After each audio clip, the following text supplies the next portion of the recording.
J'ai connu la foire quand c'était encore à Bruxelles, au centre Ravenstein, il y a 40 ans. Et c'était une toute petite réunion d'amateurs et de galeristes. Maintenant, c'est devenu quelque chose de très important. Et ça, c'est merveilleux.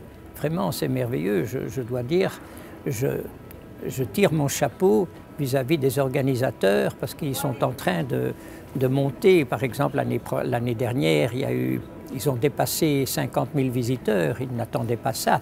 Et je pense que ces chiffres vont chaque année augmenter.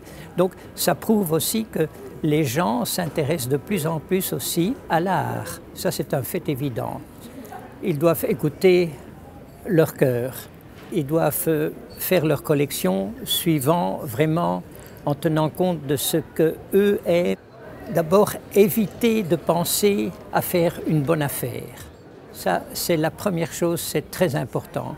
Parce que dans le monde des collectionneurs, il y a les collectionneurs qui collectionnent par passion, c'est mon cas. Et il y a les collectionneurs, mais c'est tout à fait normal, qui collectionnent pour investir. La BRAFA est devenue un centre international qui réunit naturellement beaucoup de galeristes d'une vingtaine de pays différents. Donc il y a un énorme choix, il y a des pièces extraordinaires.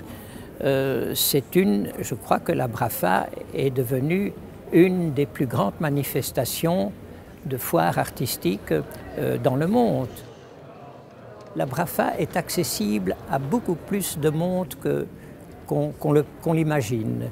Maintenant, j'ai vu, il y a beaucoup de pièces déjà vendues et ce sont en général, on se rend compte, ce sont de très belles pièces. Très souvent, en tableau, par exemple en matière de tableau, les prix sont proportionnels avec la surface carrée de la peinture. Alors qu'il y a des choses extraordinaires à trouver ici. Donc, non, c'est une ouverture à l'art, à la beauté. C'est beau.